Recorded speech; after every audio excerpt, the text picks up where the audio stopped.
kalau mau mengelola sosial medianya itu mahal. Kalau mau mengelola sosial media dengan baik ya itu mahal.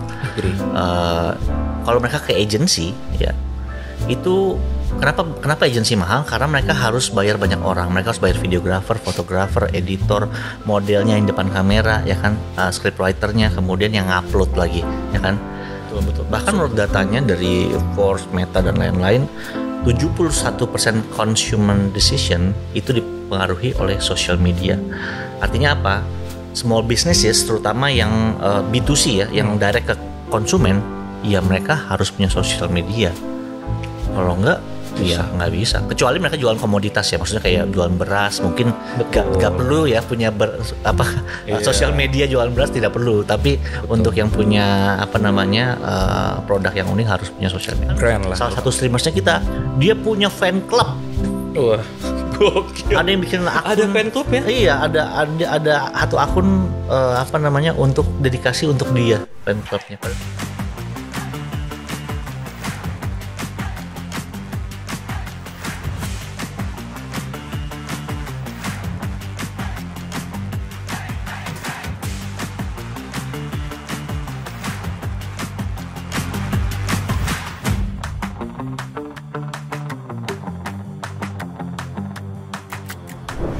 Selamat datang di podcast Mekari, Power Your Growth. Jadi kita hari ini udah kedatangan salah satu tamu kita yang spesial banget gitu ya. Ada Ko Edo. Hai, halo teman-teman semuanya. Jadi ini hari ini spesial banget karena Ko Edo ini udah melanglang buana di dunia perkontenan. Dan sekarang jadi founder dari Social Bread ya. Betul. Gitu. Jadi di podcast hari ini akan dipandu oleh saya dari Ikra gitu, dari Mekari. Dan sebenarnya podcast ini tuh tujuannya kita pengen mengempower para UMKM dan juga pemilik bisnis untuk bisa lebih aware lah terhadap perkembangan teknologi gitu ya. Gimana kita bisa mengembed teknologi di bisnis dan bisa merasakan manfaatnya. Gitu. Oke, kita mungkin hari ini kita akan banyak ngomongin tentang perkontenan. Oke, siap. Mas Edo, sama mungkin relasi sama UMKM. Siap. Gitu, apa aja yang bisa dibantu. Cuman sebelum ke sana mungkin pengen tahu dulu karena kan udah banyak banget nih. Ko Edo udah melakukan perjalanan sebagai content creator gitu ya dari mulai mungkin 2010 mungkin. Yes, 2011. 2011 ya. Zamannya Sinta Jojo. Masih ingat Sinta Jojo? Ingat. Dulu waktu gue ospek SMA tuh lagunya itu. Iya, dasar kau keong. Oh iya gitu. Tiap 5:30 gini kan gue. 5:30 ospek. 3 hari nyanyi lagu itu. Itu tuh barengan sama ini World Cup waktu itu 2010. Hype-nya mirip-mirip lah. Iya, lupa saya. Benar. Tapi yang saya ingat adalah semua angkot itu pasti setelahnya lagunya yang racun ya. Di remix bener. Gitu ya. Karena YouTube kalau nggak salah kan naiknya 2008, 2009, 2010 baru mulai banyak bermunculan konten-konten creator dari Indonesia gitu. Belum ya? 2011 baru kita mulai karena saya generasi pertama kan. 2011 itu waktu itu malah belum ada AdSense kita di Indonesia. Tapi 2009 2008 mungkin zamannya Ryan Higa di luar negeri udah ada Sung Ha Jung. Bener, Sung Ha Jung. Terus GAC bener, GAC Gamaliel Audrey Cantika ya itu dengkot-dengkotnya YouTube. Tapi yang benar-benar jadi content creators itu ya generasinya Sinta Jojo, Benak Ribu, saya, Raditya Dika dan lain-lain sih. Iya, itu awal banget ya. Jadi pesan moralnya saya tua. Jadi angkatan awal YouTuber. Bener deh. Karena kalau misalnya sekarang ya 12 tahun 13 tahun kemudian wah gila. Konten creator banyak banget. Cuman semua orang is influencers ya sekarang. Asli. Orang main game aja yang nonton berapa juta gitu kan, main Mobile Legend gitu ya, main apa yang nonton berapa juta. Cuman yang mungkin kita berangkat dari awal dulu kali ya, Ko Edo ya. Jadi lo kan sekarang fokus banget di content creator gitu ya. Maksudnya jadi content creator dan juga sekarang lo running bisnis atau running startup, Social Bread gitu ya, dan masih ada relasi tentang content creator gitu ya, live streaming segala macam gitu. Nah, lo boleh cerita nggak dari awal mungkin dari masa kecil lo sekolah di mana sampai kok lo bisa akhirnya memutuskan, wah oke deh, gue coba fokus di sini gitu. Oke, kalau sebenarnya sih kalau dari perjalanan panjang banget ya. Ya singkatnya aja deh. Singkat sih gimana ya? Intinya so basically dulu kan karena di waktu SMA datang dari keluarga yang miskin, tidak punya uang, jadi waktu itu harapannya pengen terkenal, pengen dapat uang lah, pengen jadi artis lah dulu istilahnya, pengen ngeliat itu Indra Bekti, Indie Barens zaman-zamannya 2006-2008 kan. Nah terus akhirnya melihat Cinta Jojo meledak di YouTube, saya berpikir wah kayaknya YouTube ini jalan hidup saya nih, karena saya bisa dapat uang tanpa skill yang terlalu banyak. Karena waktu itu kan anggapannya ya Cinta Jojo kan nggak terlalu ngapa-ngapain ya, maksudnya tidak ada talenta hebat yang dia lakukan, bukan maksudnya menyinggung, tapi memang pada saat video itu dia cuma begini-begini doang, tapi bisa akhirnya jadi iklan sosis lah, iklan apa segala macam TV. Jadi saya inspired by Cinta Jojo, so thank you Cinta Jojo. Baru mulai bikin portfolio untuk casting tadinya, kemudian dikirim ke stasiun-stasiun TV, puji Tuhan ditolak semua gitu. Tapi pelan-pelan ternyata muncul audiens di YouTube dari Kaskus waktu itu. Akhirnya baru mulai ya udahlah menghibur cuma 3 sampai 12 orang di Kaskus melalui video-video YouTube. Tapi grow terus. Ternyata akhirnya jadi salah satu yang pertama dapetin gold play button di Indonesia gitu. Woi. Sampai sekarang lah jadi content creator. Tahun berapa tuh pas dapet? 2016. Kayaknya 2016. Berarti setelah 5 tahun perjalanan lah. Yes. Dulu tuh susah banget dapetin subscribers karena memang penonton YouTube-nya belum teredukasi apa itu subscribe. Benar. Apalagi dulu tulisannya tuh bukan subscribe. Dulu tuh tulisannya berlangganan. Sedangkan orang Indonesia kalau ngeklik berlangganan kan takut kan. Dikira bayar ya. Dikira bayar. Dan apalagi zaman dulu kan masih yang orang takut masukin data kartu kredit salah klik kayaknya langsung kena virus itu. Zaman dulu tuh masih zaman yang seperti itu. Jadi takut banget dulu. Terus ya udah orang mulai kenal sebagai seorang YouTubers lah. Iya gue inget banget waktu itu ada salah satu kontennya Ko Edo, obat kurus. Jadi kalau teman-teman pernah dulu ada kontennya obat kurus, pakai tank top pink, ya kan, dulu tatoan ya, obat kurus. Itu buat casting atau buat apa sih? Enggak. Itu skit yang kita buat. Okay. Itu cuma pakai kamera laptop jadul, nggak diedit, jadi one take kan, karena belum ngerti cara mengedit. Kalau sekarang kan salah dikit tinggal di cut gitu. Dulu nge-cut aja saya nggak tahu gimana caranya, jadi langsung one take, kalau salah saya ulang lagi. Asli, jadi benar-benar mulainya dari zero banget ya. Gokil. Tapi satu hal yang lumayan gue sadar ya, di dunia per YouTubean gitu atau perkontenan.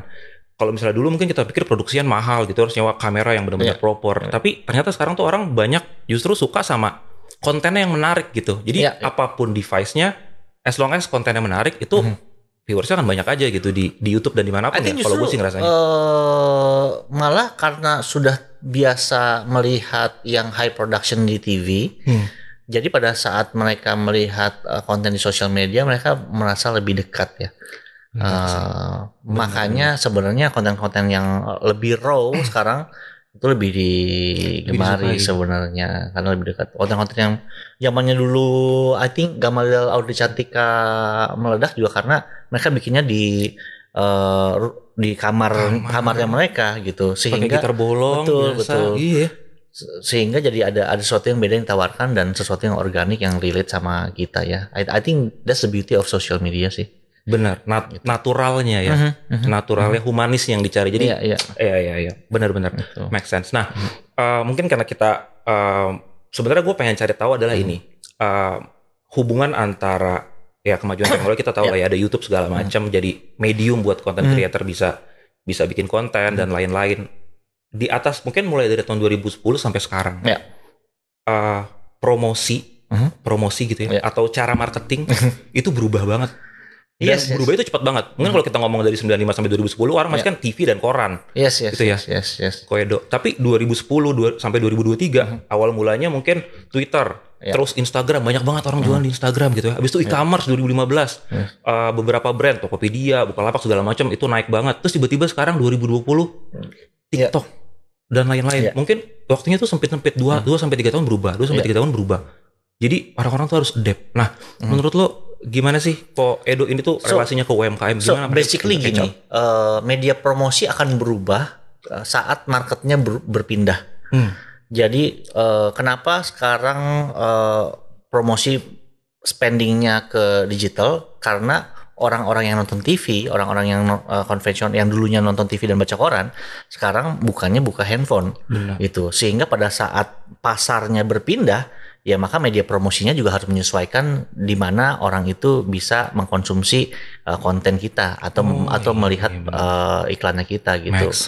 Jadi ya wajar banget kalau udah mulai shifting nih. Kalau dulu kayak 100% di TV gitu kan. Jadi spendingnya harus di TV. Sekarang sudah ada pilihan, oh ternyata orang Indonesia menurut datanya 6 jam sehari melihat handphonenya mereka. Jadi kalau 6 jam sehari melihat handphonenya mereka, bisa dibilang cara promosi yang paling benar adalah ke handphonenya mereka langsung. Asli. Gitu. Jadi ya apa yang bisa kita gunakan untuk promosi ke handphonenya dia ya either it's ads, organic content, dan sekarang ini karena platform yang paling tinggi trafficnya adalah TikTok ya, maka di TikTok. Sesimpel itu sih, di mana market berada ya kita jualnya di market yang rame gitu kan. Make sense. Jadi ya udah di mana apa yang lagi hype di sana gitu ya, misalnya sosial media mana yang lagi emang banyak marketnya atau usernya gitu ya, kita coba di sana. Betul. Bahkan menurut datanya dari Forbes, Meta dan lain-lain, 71% consumer decision itu dipengaruhi oleh social media. Artinya apa? Small businesses terutama yang B2C ya, yang direct ke konsumen, ya mereka harus punya social media. Kalau enggak ya nggak bisa, kecuali mereka jualan komoditas ya, maksudnya kayak jualan beras mungkin nggak perlu ya punya sosial media jualan beras tidak perlu, tapi untuk yang punya produk yang unik harus punya sosial media. Brand lah, terutama brand. Kecuali komoditas karena basic needs ya, kalau dia apa-apain semua orang pasti beli bensin segala macam. Tapi kalau brand sosial media emang benar harus punya, karena identity-nya dia tuh ada di sana, benar nggak sih? Yes, betul. Identity dan value yang ditawarkan. Jadi contohnya gini, the problem yang kita coba solve adalah kalau nggak punya sosial media, lu akan bersaing sama komoditas. Contohnya misalnya, lu bikin brand kemeja, ya kan, kemeja pria gitu kan. Kalau lu nggak punya sosial media, maka orang searchnya di commerce adalah kemeja pria, yang keluar tuh yang harganya 20.000, 40.000 ya nggak. Sedangkan kalau lu jual kemeja lu 20.000, 40.000, lu nyekek diri sendiri dan nyekek karyawan lu kan. Asli, cuannya dari mana coy? Sedangkan lu punya produk pasti either desainnya lebih bagus gitu kan. Terus bahannya mungkin eco-friendly gitu kan. Nah cara lu komunikasiin ini gimana? Di e-commerce kan nggak bisa. Komunikasinya di sosial media. Jadi kalau mau menjual value yang lebih tinggi dan nggak bersaing sama komoditas yang grosir, ya harus bikin brand melalui sosial media. Betul, karena story lo segala macam itu bisa lo luangkan di sosial media. Ibaratnya lo punya medium sendiri lah, karena ada keterbatasan di medium-medium lain kan. Tempat jualan kayak di e-commerce segala macam, ada limitasi deskripsi segala macam gitu kan. Yes. Bener banget. Dan malah sekarang kenapa live shopping booming ya di China, dan sekarang di Indonesia baru mulai bubbling ya, baru mulai kelihatan rising lah. Ya, lagi naik banget. Alasannya adalah karena konsumennya pada saat dia beli di e-commerce sering banget barang yang dia lihat di fotonya ya, di katalognya, pas dikirim beda. Gitu. Benar sih. Gue ngalamin tuh. Jadi kenapa live shopping digemari? Karena dia bisa lihat langsung, oh ini seller, ini merchant benar-benar punya produknya. Dan benar-benar dikasih lihat, dipegang. Sehingga mereka nggak usah ngukur-ngukur skala, nggak usah ini, mereka bisa langsung tanya, Kak, untuk ukuran 80, untuk ukuran berat 80 kilo, pakainya size apa gitu. Itu bisa langsung dikasih tahu. Kak, itu bisa dipegang, bisa di ini. Jadinya itu solve pain-nya si consumer, makanya live shopping naik banget. Benar, dan langsung bisa nge-generate revenue. Mungkin kalau dulu iklan ya, mungkin ya udah awareness gitu ya. Tapi sekarang live tuh 1 jam live, wah gila. Itu penghasilannya gede banget. Gue nggak tahu, mungkin di pengalaman lu nih segede apa sih maksudnya impact si live stream. Salah satu usernya kita itu omsetnya sebulan bisa 2M. 2M. Wah. Itu tapi skalanya UMKM. Kalau gue sebutin mereknya lu nggak bakal tahu sih. Maksudnya mereka Iya, tuh iya, karena mereka UMKM. iya, mereka bukan kayak bukan Nike, bukan Ventela, bukan ya. Saya aja nggak tahu mereknya itu apa, tapi omsetnya diem-diem segitu. Gitu. Gila. Itu untuk ukuran UMKM sih gede banget sih. Banget. Dia masih yang top Salah satu kita. top. Yang kedua kita, user kedua kita yang paling tinggi itu omsetnya kemarin 900 juta. 900 juta. Kemudian ada yang 600, ada yang 400, ada yang 200. Tapi yang gue sadari adalah berarti sekarang UMKM itu benar-benar punya apa ya, kesempatan dia bisa pakai banyak channel, bener nggak sih? Yes. I think the idea is democratize the chance ya. Democratize the fighting power UMKM melawan big companies ya, sehingga yang tadinya kalau big companies bisa jualan gila-gilaan dengan kapital besar, betul, ke media-media besar, sedangkan UMKM nggak punya kesempatan itu. Sekarang dengan adanya live shopping mereka bisa melakukan itu. Kalau dulu kan live shopping pasti di TV kan, ingat nggak live shopping yang tengah malam, jualan treadmill, ya sih, betul, obat-obat demo, apa gitu kan, selalu di TV. Kalau sekarang kan mereka bisa langsung pakai handphone aja udah langsung bisa jualan. Bener-bener dulu kalau misalkan jualan di TV ya, Legend Home Shopping atau apa gitu. Iya lagi. Betul. Telepon sekarang dapat diskon gitu, ada call langsung laku produknya. Itu mengadaptasi dari itu. Ternyata yang sekarang cuman lebih pack aja, tapi itu menarik banget sih. Maksudnya ngomongin masalah UMKM ya. Ya. Keterbatasan budget ya dong, pasti dong. Ya banget, kan? banget. Capitalnya kecil. Kayak tadi sempat mention, kalau dulu mungkin UMKM mau bersaing sama pemain gede, contoh skincare gitu ya. Wah, susah banget dulu. Mungkin pemain-pemain gedenya ya lo tau lah siapa gitu kan, beberapa FMCG besar. Cuman sekarang gila, skincare UMKM banyak banget gitu, dan laku gitu. Yes.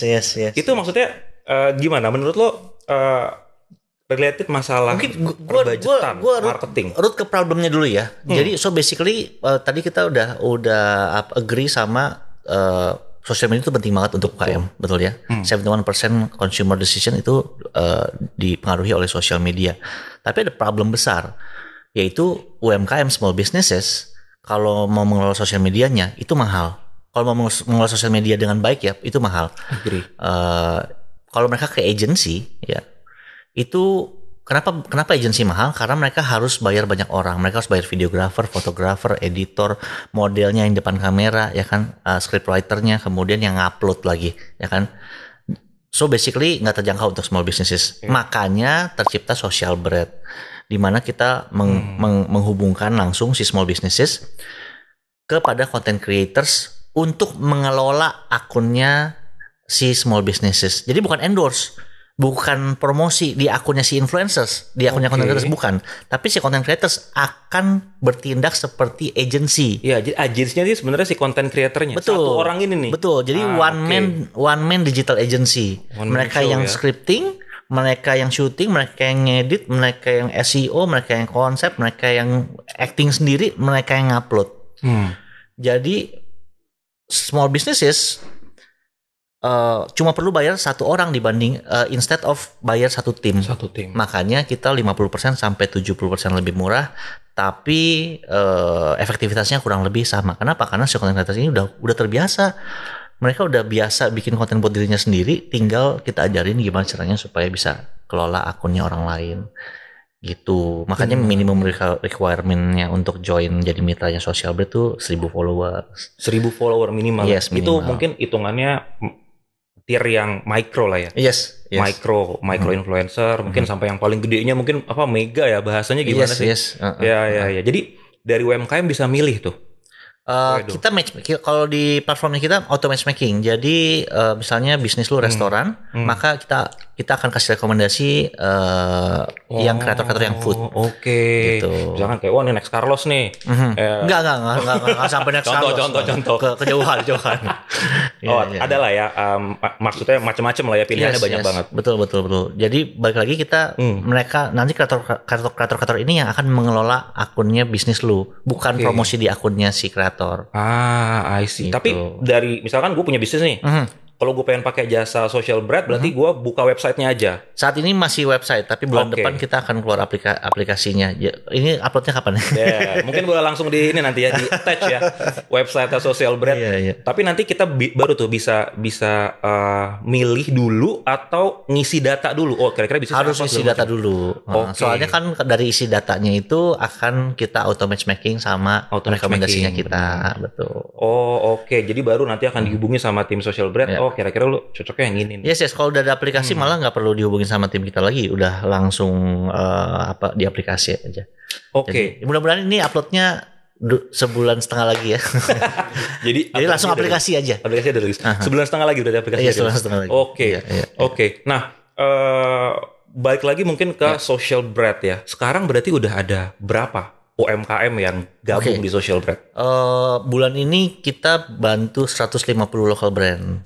150 lokal brand. Yes, betul. Wah, betul. Gila. Itu mungkin bisa lu share nggak? Kira-kira GMV dari total hasil live-nya nih, mungkin Hasil live-nya impact-nya gitu. beda-beda sih. Paling Beda-beda. yang bisa saya share yaitu salah satu success story-nya kita ya tadi 2M yang ya? sebulan 2M.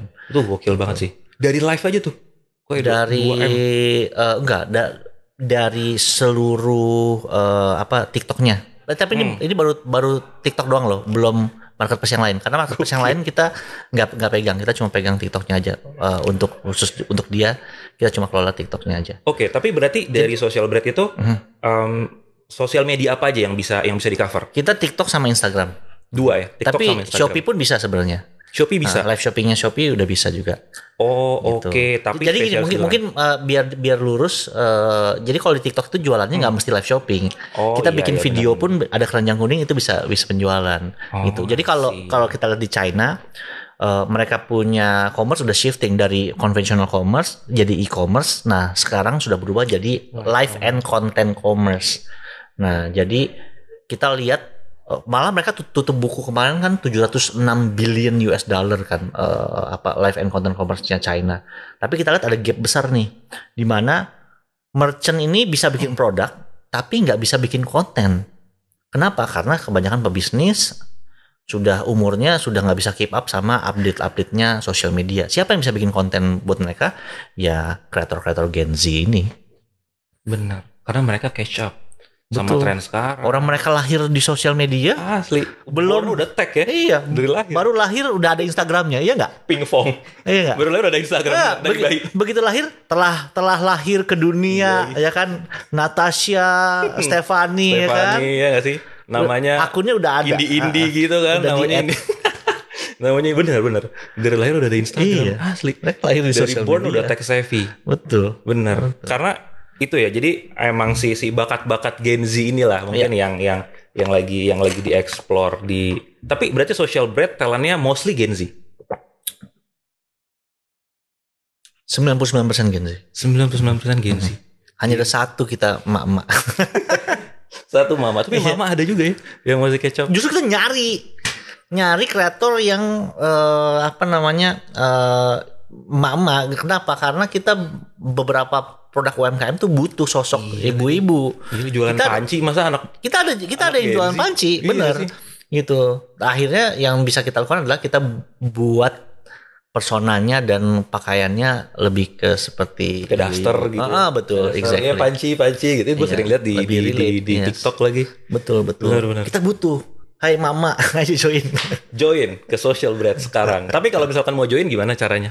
Oh, kalau untuk join kita ada aplikasinya SB Partners. Jadi di download nanti ada edukasinya, mereka harus selesaikan edukasinya. Habis itu apply kemitraan sama kita.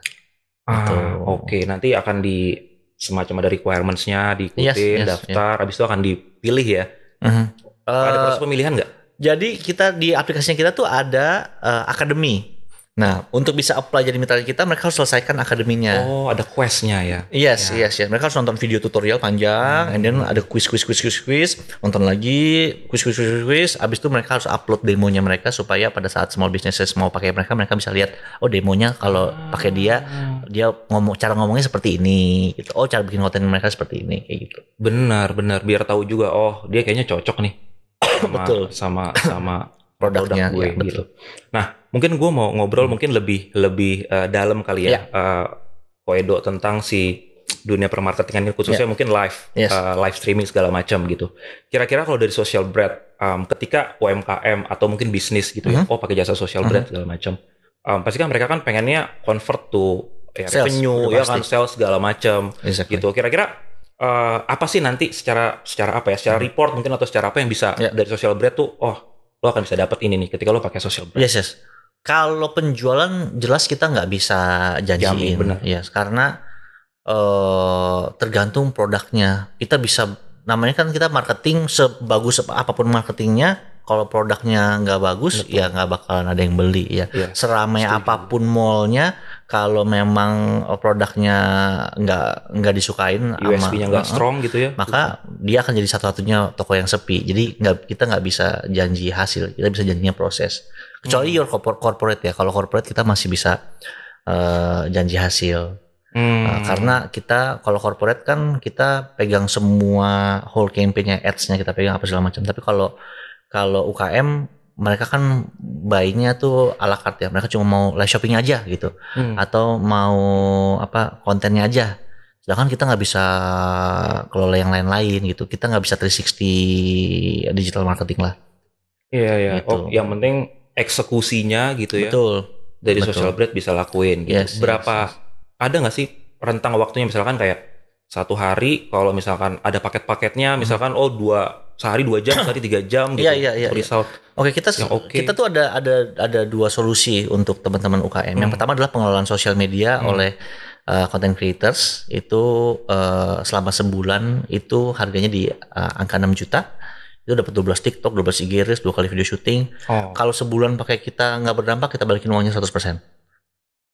Sepede itu kita sama kreator kita, sama data crawlingnya kita, sama teknologinya kita. Gitu.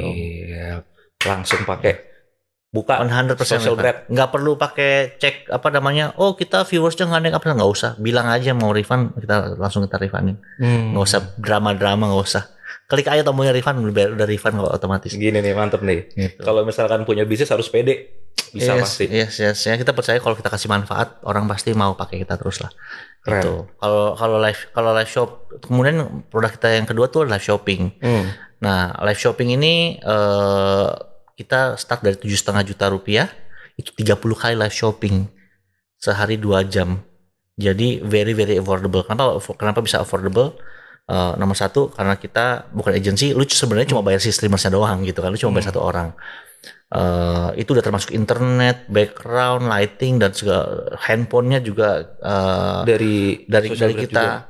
Kita kasihnya iPhone 11-nya aja nggak 7,5 juta kita kasih gitu. Benar. Jadi udah very very affordable untuk UMKM. Kenapa bisa murah ya, karena sebenarnya tempatnya sharing, backgroundnya sharing, lampunya sharing, streamersnya pun sharing. Betul, tercentralize lah ya maksudnya. Jadinya kita jauh lebih murah. Bisa neken cost lah. Betul. Tapi dengan efektivitas yang sama. Betul. Gitu. Betul. Oke, langsung tuh. Ya. Bisa langsung dicek, bisa langsung dibuka buat teman-teman. Nah, gua rada penasaran sih sama fenomena live streaming ini gitu ya. Di live streaming itu pada saat ketika misalnya gue brand baru gitu, gue mau live streaming, nggak serta-merta, karena kan brand gue belum terkenal sama sekali nih. Nggak kita sarankan. Kalau yang mau live shopping, kita sarankan harus pengelolaan sosial media dulu. Pengelolaan sosial media. Jadi ada step-stepnya. Yes. Jadi kan kita tadi ada 2 produk ya kita. Yang pertama pengelolaan sosial media oleh content creators. Nah ini penting, ini dulu nih dibangun. Kalau udah punya followersnya, baru kita saranin pakai live shopping oleh streamers. Soalnya kalau kita langsung live shopping pakai streamers, tapi followers kita masih 0, ya live shoppingnya ke 0 orang, buat apa? Nggak convert, buang-buang duit. Bener. Make sense kalau live tapi kayak brandnya belum ada yang tahu kan, gimana ya, rada susah juga gitu kan. Ada minimalnya nggak di Instagram misalnya sosial media? Kalau untuk bisnis sih nggak. Kalau untuk bisnis live shopping bisa langsung start. Kecuali kalau kita kreator minimal 1.000 followers. Minimal 1.000. Iya. Oke. Nah, gue mau ngomongin tentang retention. Iya. Retention ya. Kalau misalkan kita dagang kan kita pengen customer yang beli hari ini besok beli lagi. Ada nggak sih hubungannya antara itu sama live streaming? yang sekarang dilakuin? Harus. Ngaruh nggak sih? Justru live streamersnya kita kan rutin ya. Kita setiap minggu pasti ada kelas streamers. Itu yang diajarin ya bagaimana caranya membangun kedekatan sama si customernya. Mereka harus apal nama customers yang kemarin datang, dan apalagi kalau udah beli dia harus apal, kalau muncul lagi harus disapa yang nomor satu. Jadi membangun kedekatannya itu seperti itu. Bahkan salah satu streamersnya dia punya fan club. Wah, gokil. Ada yang bikin akun. Ada fan club ya? Iya, ada satu akun untuk dedikasi untuk dia fan clubnya. Padahal dia live shopping jualan. Dia bukan persona. Bukan yang gimana. Bukan artis, gitu. Bukan selebgram, bukan. Tapi memang cara dia jualan tuh bisa deket banget sama fans-fansnya Persija terutama. Kebetulan dia pegangnya merchandise-nya Persija. Oh, gitu. Oke. Wah. Gila ya, ini profesi content creator gila banget sih menurut gue sekarang. Udah benar-benar jadi something yang bisa dikonsider untuk difokusin. Kalau dulu mungkin orang masih bisa main-main kan, maksudnya kayak apaan sih content creator, harus nggak jelas gitu. Cuman sekarang banyak banget kesempatannya. Nah, ngomongin masalah retention tadi kan ya, maksudnya live jadi salah satu wadah lah untuk lu bisa nge-retain customer gitu ya. Mungkin yang kemarin beli sekarang beli lagi segala macam. Cuma sebenarnya channel-channel tuh banyak banget loh. Yang channel-channel untuk bisa nge-retain customer itu banyak banget. Mungkin salah satunya dari TikTok ya gitu ya. Tapi mungkin kalau misalkan gue boleh share ya, di Mekari kita tuh ada namanya kontak. Jadi kita ada omni channel gitu ya, omni channel. Jadi kita bisa komunikasi sama customer secara efektif dengan kita pakai WhatsApp Blast gitu ya, WhatsApp bisnis. Karena kan brand butuh banget kan. Betul. WhatsApp bisnis gitu ya. Jadi kalau misalkan hari ini ada promo apa, mungkin lo bisa reminder lagi customer lo gitu kan, yang kemarin udah beli gitu kan. Wah, kalau kemarin udah beli akan dapat diskon nih. Ya bulan ini dikasih tahu, diingetin. Diskon 30% di bulan ini segala macam. Jadi bedanya apa sama broadcast message WhatsApp biasa? Kalau misalkan WhatsApp bisnis dia ada centang birunya.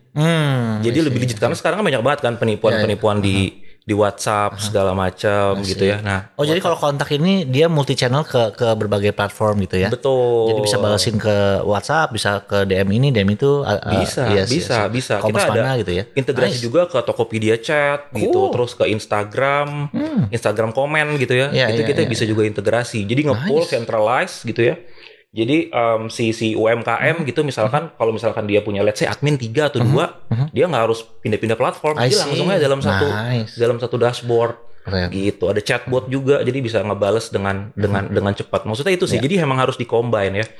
Kalau misalkan tadi ya yang gue dapat dari lo kayak gimana impact live streaming sekarang ke bisnis, terutama UMKM tuh gede banget. Dan emang harus pakai. Tolong saya minta diskon ya untuk kontak. Boleh, akan saya kasih. Akan kami kasih. Iya. Jadi itu sih yang mungkin lumayan gua tangkep.